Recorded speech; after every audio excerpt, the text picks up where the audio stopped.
hello, our lovely viewers, and welcome back to yet another edition of the Amplifying Pain Management in Uganda podcast by PCAL.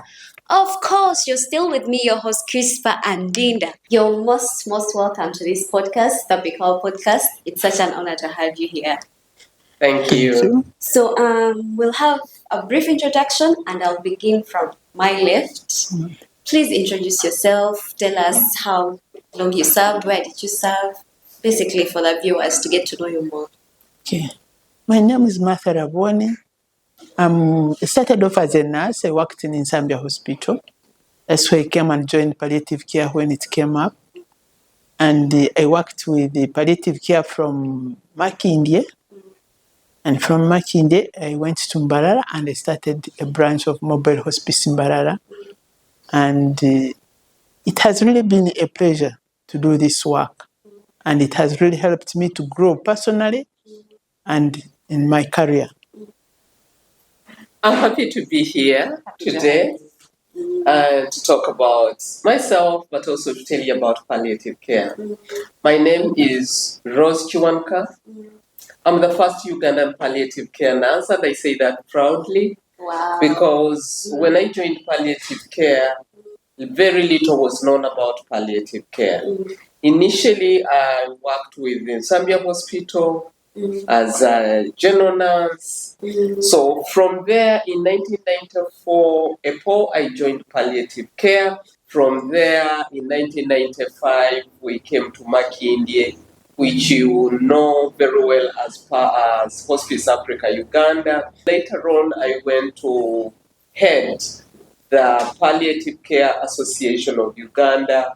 And then in 2019, I retired and I decided I would do something else after doing palliative care. And currently, I'm retired, as Martha said, not tired, because I started as CBO after realizing that people in my community knew very little about palliative care, much as I had advocated for palliative care throughout the entire country. Okay, I think we're going to delve deep into why did you choose to specialize in palliative care? I think I'll start from here. Thank you so much. You see, when we are nurses at Zambia Hospital, we had these patients. We had patients with cancer cervix, we had patients with all sorts of cancer. But one thing which they used to tell the patient is, there is nothing more we can do, and they would go home. And these people, they continue to be human beings. They would have pain. They had pain physically, socially, spiritually, and they were in real pain. So as I worked, I had patients, personal patients. My father died of cancer of the prostate. My cousin died of cancer of the breast, and I nursed them, and it was not a good experience. So when I heard there was palliative care, helping people to live till they died, because people would have a lot of pain. And then I said, look, let me join these people, and we help these people with pain and help them to live. Because when they tell you there is nothing more you can be done, it isn't that you are going to die the next day. You live until your day comes. So that's why I joined palliative care, to help these people too. Yes, what motivated me to join palliative care was the suffering of the people that I was looking after on the ward, and seeing them go through this pain when you don't know exactly what to do was a real challenge. I still remember how the doctors would come in and prescribe this miracle drug, the morphine, and it would take away their pain for about 8 hours, and then the pain comes back. And at that time, we actually didn't have oral morphine.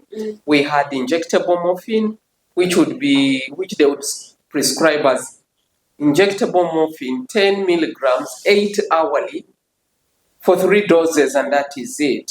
And then you'd give that, the patient is kind of relieved. And then after 3 doses, the patient is calling you again, nurse, I'm in pain, nurse, that drug. And you don't know what to do. And in the end, you start hiding away from the patient because you don't know what to say to this patient, but also you don't want to see the patient in pain. So you find that these patients are calling you, you don't know what to do. You start hiding away from them. And then, all of a sudden, I saw this Muzungu lady, Dr. Anne Merriman. She's English-Irish. She came in with her medications. They were just tablets. And she asked, do you have patients in pain? I was like, oh, yes, we have patients in pain. Let's go and see them. We went, we saw them, and she gave this particular patient a tablet. And the patient, she instructed the patient to chew the tablet and told me to give her water to swallow it. And within no time, less than 5 minutes, or in 5 minutes, this lady was seated in her bed, able to talk to us freely. And I was like, I think this is what everybody needs to do. And I must say that was my turning point. What significant developments have you seen over the past 30 years in your work in palliative care, in no particular order? Yes. Actually, in the last 30 years, so much has happened. What has really happened, as Rose is telling you, that the approach Anna came with. You see, these patients, as I have told you, that they had a lot of pain. Pain was not only physical, it was social, because patients would be smelling, and they would give them medicine to reduce that smell, and then the relatives would come to visit them. Patients would have big wounds, who would manage those wounds. Then patients also, they would go back home. They would be discharged from the hospital, not telling them there is nothing much to be done. You tell them, yes, we'll come and visit you at home when they were within our catchment area of 25 kilometers, or would tell the relatives to come and pick drugs for them. And this made peace at home. The relatives, the carers who were looking after patients can go back and do their ordinary work, because they would spend a lot of time in the hospital. A lot of money is being spent. Children are not going back to school. The whole system breaks down of a home. But that one brought a lot of peace in the home, not only to the patient as an individual. Then we started teaching the health professionals, the nurses and the doctors. The nurses and the doctors, the first people who saw us, they were like, these people, they are killing people with morphine. That was the thing. And somebody would say it straight into your face. But the patients would be so grateful, plus the families. So when we started teaching them, they started understanding, because the health professionals say morphine is addictive, and anyone who takes it is going to be addicted to morphine. But one thing which is good now, they are learning to give it, and people are not getting addicted. Especially when they have pain, you can't get addicted to morphine, and especially the liquid morphine. You see, the injection, people would take it because they wanted to feel good, and it would do that immediately. And they would want more. But the liquid morphine which we give to the patient, it doesn't create that. Yeah, and I would like to say, what have we seen change? I think a lot has changed. To see that palliative care is in the healthcare system is really a plus for the palliative care fraternity. It is in the health sector strategic implementation plan. Ministry of Health has an entire commissioner, assistant commissioner for palliative care, which is great because initially it was not being understood. You'd talk about it and they would say, what are you talking about? No doctor would get into that area. But right now we have nurses who have specialized in palliative care and they're being consulted. They will refer the patient to that palliative care nurse. They have palliative care departments in the hospital setting. Palliative care is in the health training institutions. Nurses are specializing into it. Doctors are specializing into it. Makerere University is offering palliative care. We have the Institute of Hospice and Palliative Care in Africa, which is actually situated in Makindye at Hospice Africa, Uganda, and it is offering a variety of palliative care courses, including diplomas and degrees in palliative care. So we see a lot has changed, but also seeing the government embracing palliative care is very, very important. And we see that in these 25 years, a lot has been done. To see palliative care in over 97 districts of Uganda, I think is really great, because in 1994, palliative care was only in Kampala. And 1998, that's when it went to Mbarara and Hoima. And there were only 3 districts. But how about the other patients in those districts? So we are so grateful that the country has done a lot as regards palliative care service provision. Now, seeing that you started way back in 1994, it's like 30 years ago, I'm wondering, what challenges did you encounter along that journey? Yeah. Let me start, Martha, and then you can join in. Because as I said, I was the first one there. We were working with Martha in Zambia. And when I told her I'm going into palliative care, I don't know what her reaction was. But later on, I kept encouraging her, Martha, join me, Martha, join me. And 6 months later, she also came in. But during that time before she came in, even after she had come in, not many people understood palliative care. By the way, even up to now, there are people who do not understand palliative care. I can't say everybody knows about it. The most challenging thing for me was, as a nurse, standing up and prescribing medications for this patient who needed them, because the doctors didn't believe in that. You would go in, prescribe the medications, and they're like, who told you to write in our patient's charts? Yeah. And you're like, now how do I give this patient a medicine? How will they know what I have given? But you find that the next day you go back, you find that they have crossed it out, and then they're asking you questions. You feel intimidated in front of the patient. You feel that maybe what you've done is not right, and yet inside you feel what you've done is the correct thing, but you're not being believed. That was a big challenge for us. And also, being that we were not allowed to prescribe, but prescribing under somebody else was a big challenge. Unlike now, the palliative care nurses are allowed to prescribe those medications, especially the best medication for pain control, which is morphine. That was really a challenge by that time. But also, just talking about palliative care, they will ask you, what are you talking about? And if you're not strong enough, if you can't really put your point across, you'll be intimidated and keep quiet. But now, nurses and doctors are standing with their heads high, talking about palliative care, and also show the patients they are the advocates now, because they know what they've gone through. They know what palliative care has done for them. Martha can add on. You see, when we went to Mbarara had the second university medical school in Uganda, and there was medical students. So we went there to teach them about palliative care, as much as we were taking care of the patients. But one thing which really touched me, when we had just started, there was this gentleman. She had HIV, she had Kaposi sarcoma, and those days there were no ARVs. And he had TB, he was in a lot of pain. So we went there, saw this man, and this man couldn't even move out of his bed.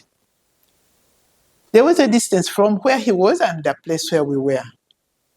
Then Early in the morning, this man walked from his place and he came to us.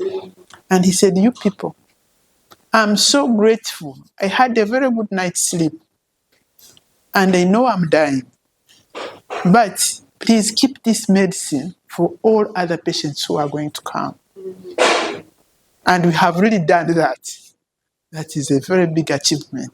And that was his wish, because he was happy because it helped him, but he was looking forward to other patients who would need that medicine.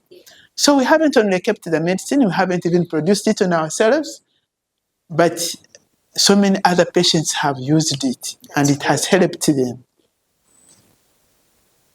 But as much as we have got that, there are still some doctors who still feel like if you take morphine, you are going to get addicted. When it came to training, there were even sponsorships, or let me say scholarships. But getting people to join those scholarships, to get those scholarships, was a big challenge, because nobody wanted to release somebody to go and study palliative care. So you can see that those are challenges which were the fears which we are kind of, the myths which we are kind of overcoming slowly by slowly.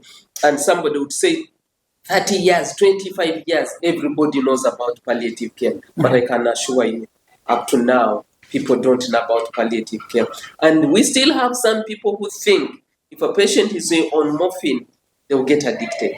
We still have people who think that palliative care is for cancer patients only. We still have people who think that palliative care is for physical pain, and yet palliative care is for all those patients who need it, who are experiencing long illnesses or life-limiting illnesses, life-threatening illnesses, but still the healthcare workers don't know. And it is worse in the communities, because communities don't know.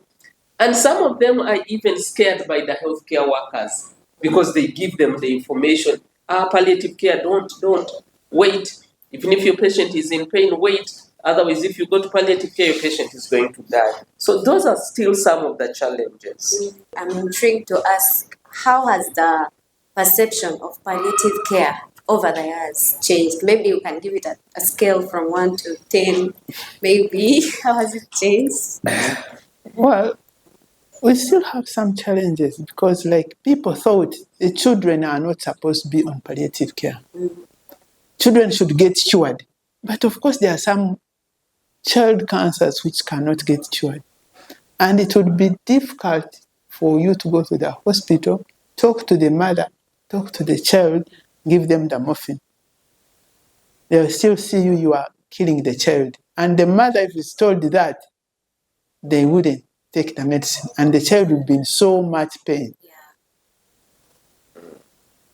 And some still have that feeling. But the good thing at this time, it is coming up. Well, if you say from 1 to 10, to me, I'd say maybe it is, I can't say it is at 5, I would say it's at 4 maybe, but we'll reach there. With all these things. I would go a little bit higher, Martha. Why would I go higher? It's because now 97 districts of Uganda. When we started, it was at 0. It went to somewhere 2 or 3 after we had spread, but also after sensitizing the policymakers. But now when you talk about palliative care, they'll be able to tell you, oh, palliative care is this. So that's why I would think that we are maybe around 7. Yeah, I agree with you, Rose, about the 97 districts having palliative care. There is having palliative care, there is practicing palliative care. I totally agree with you, Martha, because you may find that in a district, maybe there is only one health facility with 1 or 2 people practicing palliative care. But again, that's why I move my range. I move my, the yardstick. Yeah. Because in those days, there was totally nothing. Now you are able to say, in Kaberamaido, there is this health facility with so and so. You can go there, they will support you. And then also, there are some healthcare workers who have heard at least about palliative care, and they know some people have trained in palliative care, and they will say, you go there, although it might be miles for this family to walk to get there. But then those days it was Kampala. You have to come back to Kampala. Now to see that Mulago, if you go to Uganda Cancer Institute, there is a palliative care team. Wow. It makes a difference. If you go to Uganda Heart Institute, there is a palliative care team. It makes a difference. Then there is the entire Mulago Palliative Care Consortium group.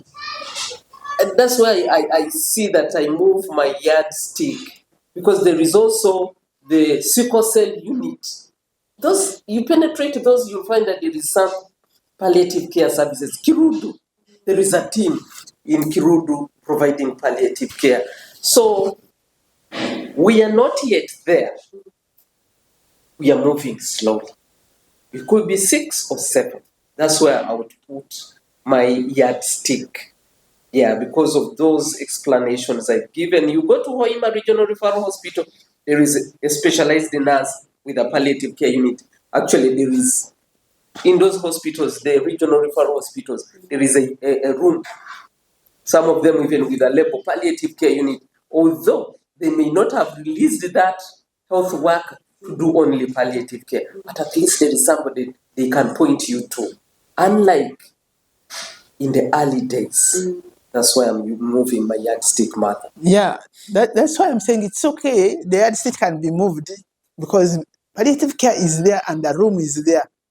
Somebody practicing palliative care inside that room, that's my question. Because when you teach the people here and they go back, then they are assigned other duties. Yeah, and they have very little time to practice palliative care.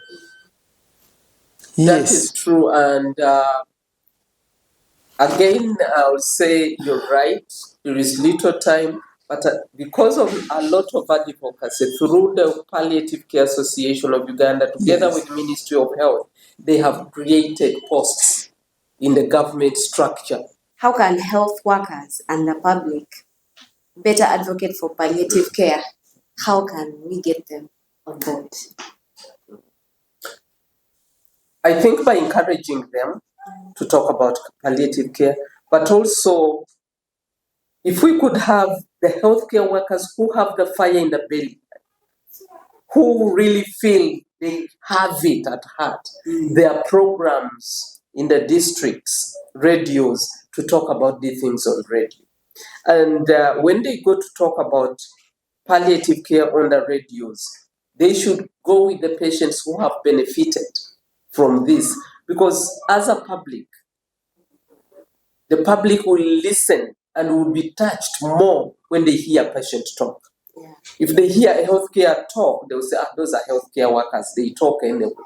But if they hear a patient say that I've benefited from this, or my relative benefited from this, I think that will be much, much better. But also, we shouldn't wait, they shouldn't wait only for radio talk shows. They can even do it in their communities. We have LOC meetings. Let's talk about palliative care. We have churches where we go every Sunday, every Saturday, every Friday. Friday's mosque. Let us talk about palliative care and let the beneficiaries be involved. That's when the message can go further.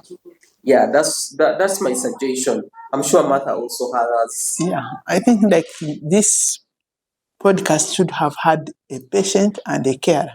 Oh. Yes. Those who have gone through it, they will tell it better. Mm-hmm. And the people can be convinced. And even the government, if they could pass the policy for palliative care and let them. Because those nurses and doctors who have done the palliative care, they are not given a special, like other specialties, like surgeons, gynecologists. No, they are not recognized. They need to be recognized so that they can also be motivated to do the work. We have been waiting for that. Unfortunately, Uganda has taught all other African countries. And other African countries, the governments have put in that policy into place, but Uganda has not. I don't know when will this one happen. Hopefully it will happen sometime. Before we go. What would you wish to see in the continuity of palliative care in Uganda, especially on cancer pain management? What are your wishes, maybe, as we move ahead? What I would wish to see in Uganda as regards cancer patients, patients with life-limiting illnesses, patients with life-threatening illnesses getting palliative care. Medications should be available. Medications should be available, easily accessible. You can imagine somebody who is in pain and they tell you, we ran out of morphine, we don't have morphine, it is in the next district. In the next district, you can't even afford, your relative can't afford to run there and get it for you. I think that poses a challenge. Or it is there, but the prescriber, we only have one prescriber here and is not available today. Well, so what am I trying to say? Let the medications be available, let the prescribers be available. I would wish to see that all healthcare workers have palliative care knowledge so that whenever a patient needs the service, the patient can easily access it. You don't have to struggle to go through pain looking for this one. There should be a specialized person employed to do that work so that you don't get there and they tell you, the only person who does that palliative care is on night duty and is off today. That can really pose a challenge. I would like to see that all health training institutions train health workers in palliative care. I know that palliative care now is examinable, therefore people should read it, but we still have few people to teach it. We still have limited places for practicums, rather people to, because patients are everywhere, but people to follow up the students during practicum and show them that this is the way we do things. So that's what I would wish to see before I leave this planet. I would really love to see that every healthcare worker embraces palliative care. Patients can access it wherever they are, and the medications are easily available and easily accessible. Wow. Yeah. Wow. Any addition? Yeah, what I would want to see is people who are in the hospital, the healthcare workers, they continue to be more compassionate, to be more caring. It's not just about doing a job. It's just being part of the job. Because people are trying to finish the work, but you don't look twice at the patient in the bed. That is where the problem is. And you see, palliative care, you need the time. That is the most important thing the patient needs sometimes. They don't need all these medications sometimes. All they need is to have someone talk to them, explain to them. Listen to them. Listen to them. They also have their challenges as patients, as carers. But we are all in a hurry to finish the work. We are in a hurry to give the bottle of morphine. Because some people think by giving somebody a bottle of morphine, you've done palliative care. No, it's more than that. That's what I want to see happening. Actually, the system. It is the system. Because if our system is not streamlined, the healthcare workers also may be handcuffed. What am I trying to say here? You may find that on the ward, there is one nurse caring for 100 patients. And getting time comes a challenge. But we are again encouraging this person, prioritize. Because me, I'm going maybe the next day. Give me your time. Talk to me, as Martha has said. Give me your time. I need it much more than this patient who is going to be discharged But many times, attention is given to the patient who is going to be discharged, and me who is dying, I'm left there because they think I'm dying anyway. And that really poses a big challenge. Now, what the other thing which I would like to see is palliative care getting into the secondary schools, in the schools as well, so that the children right from day one get that compassionate care. Because some of them have these people in their homes, in their communities, but they don't know what to do. They don't know what to say. So we need also to teach the children, the young ones, about compassionate care. How do you help somebody who is ailing, an older person, somebody who has a life-limiting illness, a chronic illness? The children need to know. At times you go into certain homes and the children are sheltered. They don't want to talk about this patient, their grandmother who is dying in the house. They send the child to school, they know grandmother is there sleeping. That is all. So let us talk to our children. Let us introduce palliative care in schools as well. And as somebody said, that palliative care is everybody's business. You don't know when it will knock on your door or to your relatives, and it should be as available as air. Yeah. Now, seeing that Palliative Care Association of Uganda is celebrating 25 years this year, what do you think should be celebrated about palliative care? One, the country acquires morphine for its people. Healthcare workers have been trained to provide that medication free of charge. We are lucky as a country to have Ministry of Health get involved in this. Other countries, you can't even get in morphine. You can't even look at it. But at least our policies were made flexible. They allowed nurses to prescribe, which has increased the number of prescribers in the country. So we have to celebrate that. We celebrate the people who implemented that. We celebrated the minister who appended his signature on that statutory to allow nurses to prescribe morphine. We celebrate the partnership that produces morphine. We celebrate that palliative care is now in the health training institutions. People can understand that. We celebrate that palliative care is in the health sector strategic implementation plan. We also celebrate that we have indicators to show that palliative care is being implemented.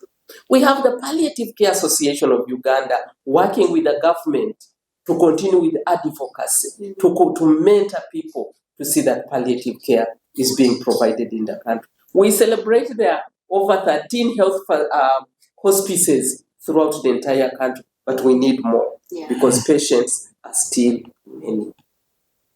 Yeah. Yeah, we have to celebrate because we have also taught other African countries to do palliative care. Because every African country, they come here for palliative care.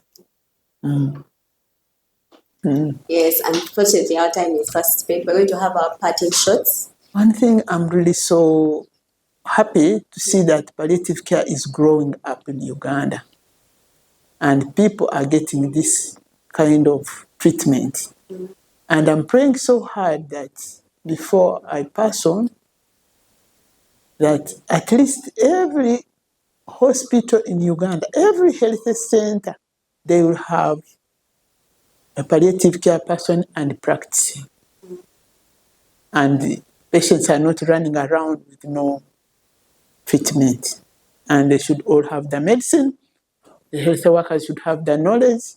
And all other people, the concerned citizens, all the stakeholders should come together and we move palliative care forward. I would like to say to our viewers that palliative care is a service that is required for each and everybody who is experiencing life-limiting illnesses, chronic illnesses. Now people just talk about cancer. This palliative care should start right from our homes. People who have learned about palliative care teach others about palliative care. Let us have schools get involved in palliative care because it's about compassionate care. It's not about these medical things, medical jargons, but palliative care, going and talking to this patient, helping these people in the community is very, very important. And therefore, let us all have that heart, Ubuntu, which used to be there, which is dying out. Thank you. Wow. Thank you so much, our lovely viewers, and thank you so much, our lovely guests. We have learned a lot. And this is the information we cannot keep to ourselves. So we are just to move on and share what we have learned. So thank you so much, everyone, for sticking to the end. I'll encourage you, please, let's take this conversation to the comment section. Share, subscribe, and if you would like to know more about this, kindly head over to our website. You'll get more to know about this and the partnerships and all the events that are coming. We love you so much. I remain your host, Crispa and Linda. Till next time. Bye.